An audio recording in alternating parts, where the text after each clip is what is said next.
Hi there. Are you one of the people that are closing out the year and you're thinking about what your New Year's resolution's going to be that you don't ever keep? Or you're going to do the SMART goals program and go through each step of that? Or what I suggest, picking your word for 2024. And that's what I wanted to talk to you about today. Hi, my name is Carrie Burrows. I'm a certified health and life coach for busy women in midlife and the founder of KB Consulting Coaching. And I am here to kind of share what I like to do and what's worked for me and see if it inspires and helps you. So I believe that a word um, can be like your theme, your overarching focus. It can be your guiding light, your beacon as you're going through each month, each season, the highs, the lows, keeping committed maybe to an action or a goal and to lift you up when you need it. So I've been doing this for the past few years now, and I really do find it helps. And I love the process that I do, usually December 31st and January 1st. And by January 1st, I make that commitment and choose my word. And I love to share with you how I do this and see if it inspires you to also create one for yourself.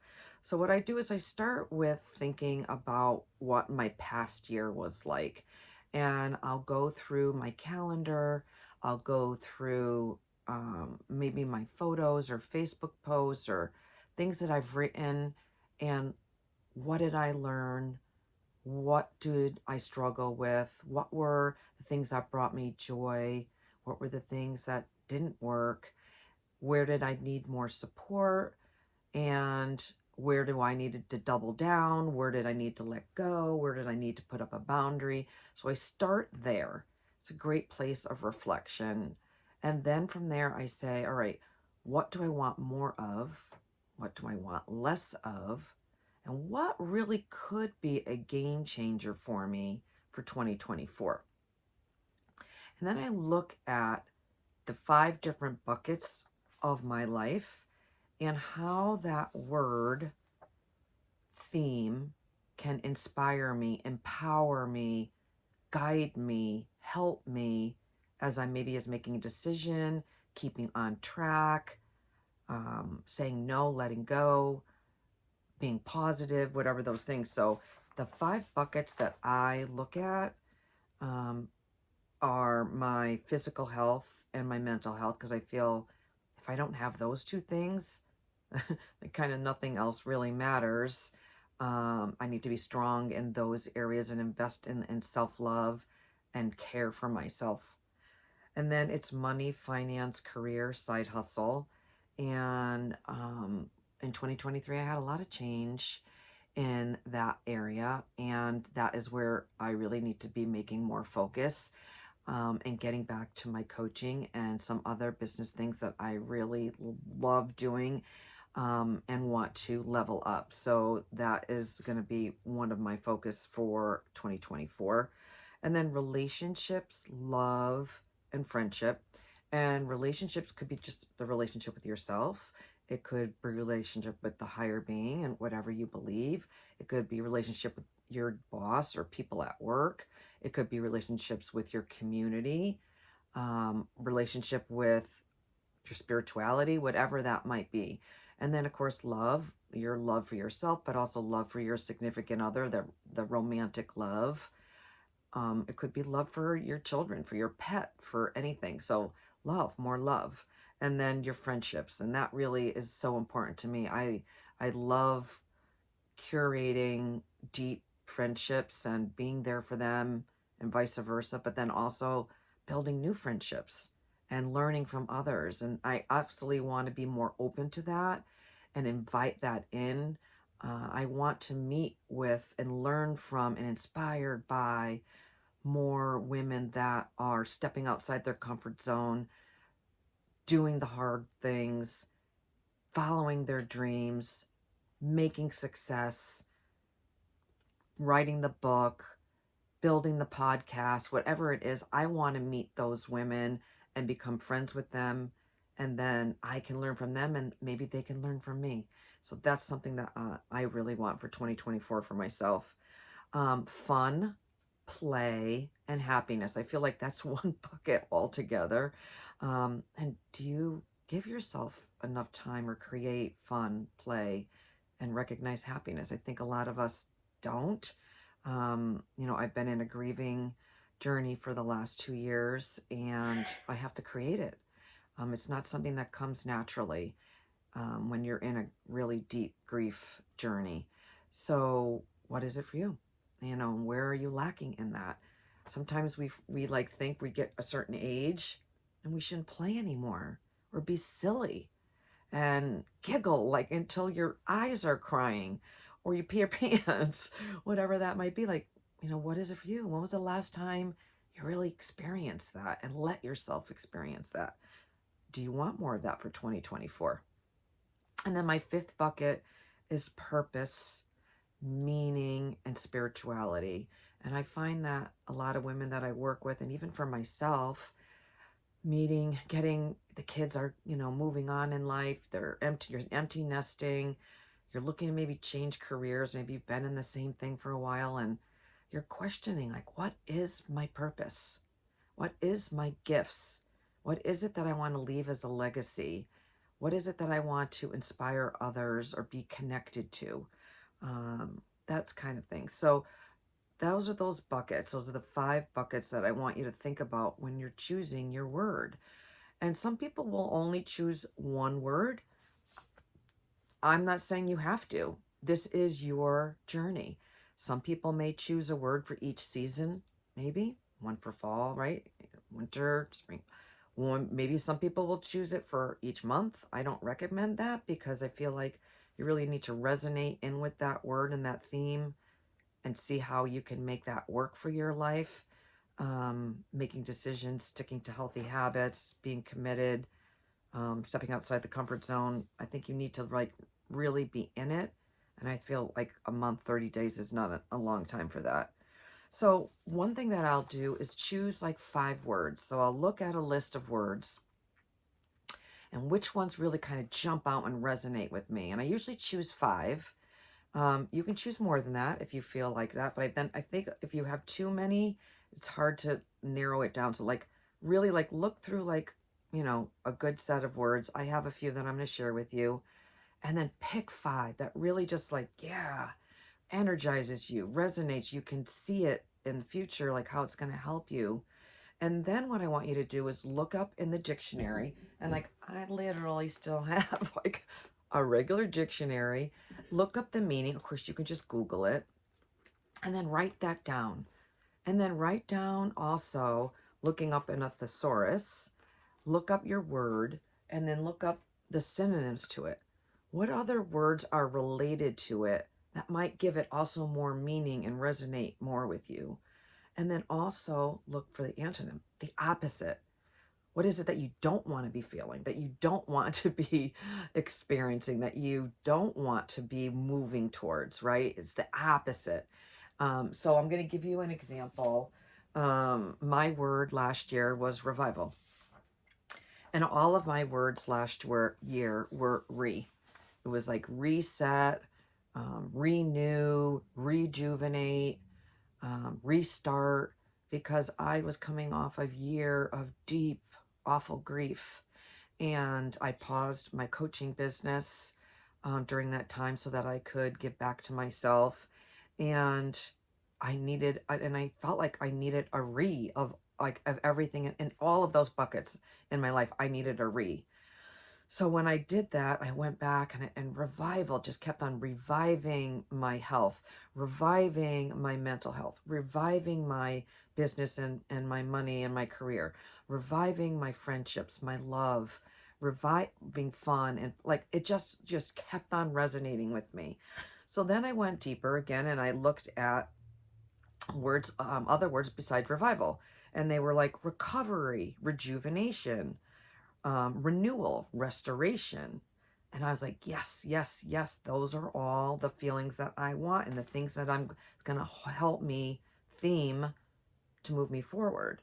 Also, awakening, invigoration, those are all like those things, those buzzwords that were really good, that felt good to me.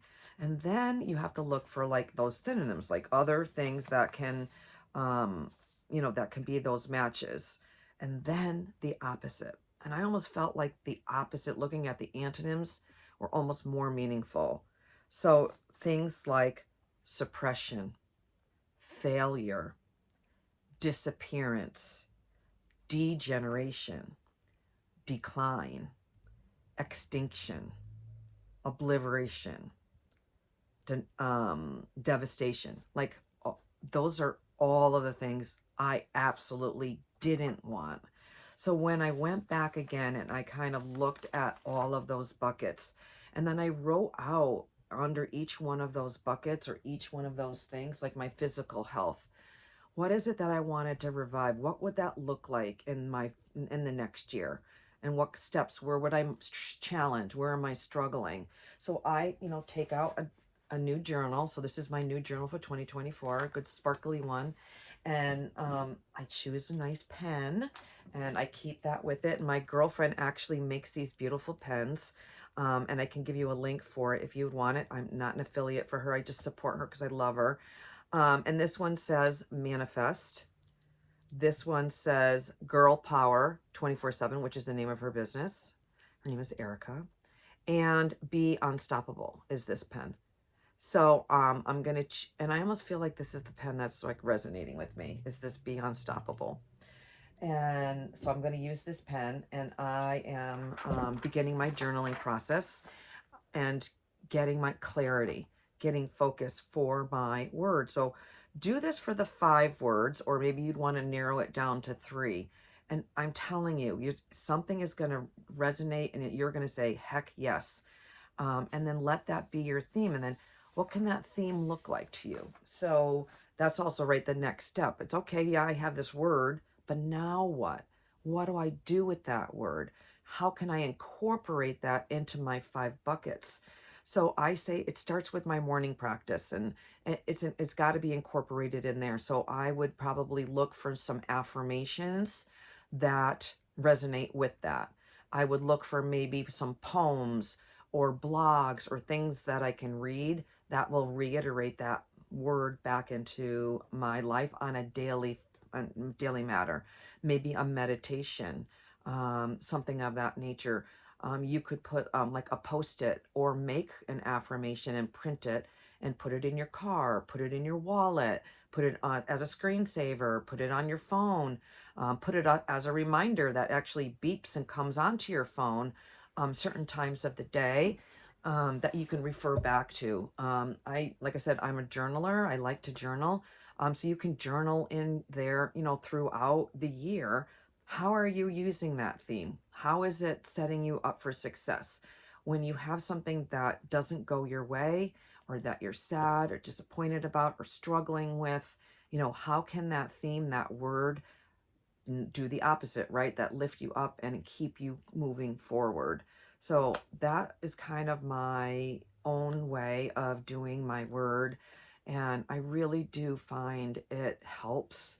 And it helps center me and gives me a beacon. It gives me a path. It gives me a place always to come back to, so that I can recenter myself, so that I can work out towards my goals, my dreams, my achievements, get me over a hurdle, help me inspire to grow and to learn and to have strength and resilience to be my best self, for 2024. So that is what I am doing.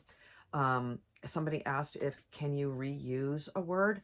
Absolutely. And I'm actually considering that, or tweaking mine, because I felt last year, 2023, I didn't follow through with enough revival. And I almost feel like I'm still in a place that I need more revival. And I think that I need more of that. So I think I may, and I'll let you know what mine is going to be. So I have a guide that will give you some questions and how you can get down to your own word of 2024, or theme or feeling or inspiration, however you want to um, put it for yourself so that it can benefit you. So again, this is Carrie Burrows from KB Consulting, your midlife mentor and motivator.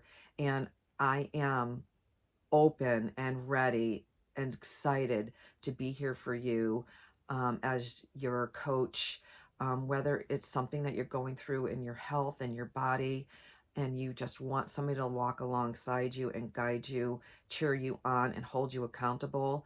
Or it's something on life, that because life is difficult and maybe you're struggling in a relationship or making a decision, or you're not able to get a healthy habit put in place, or you need to let go of something or understand something more, or you want to explore that purpose, that gift that you have. Maybe you're feeling like imposter syndrome, that you can't move yourself forward to step into that arena, and I want to help you get there. I want to help you get there quicker. I want you to be able to believe in yourself, to start taking the baby steps, and even if I have to take a step back, that you're still going to take two steps forward and make up for it. And sometimes by having that coach that's trained, that's heart-centered, that understands, that can hold you accountable, um, that's the way that's going to get you there quicker, and that you'll see success and happiness and joy in 2024. So if you are interested, let's just get on a chat. That's the best way. Just have a conversation and see what 2024 can be for you, with a coach walking alongside you and believing in you and cheering you on, because it is already inside you. We just need to uncover it. So again, what is your word going to be for 2024? I can't wait to see what it is, and I hope you will share it. That is one of my things. I do think you should share it. Don't hide it. Share it. Because then, even if you're just sharing it with friends and your significant other, or maybe a coach, that person can support you and bring you back there. Remember what your word is, your theme is, and your why. Share it and let somebody else help you when maybe it's getting a little tough, and bring you back to your word, your theme. So again, Carrie Burrows, my heart to you. Have a good 2024.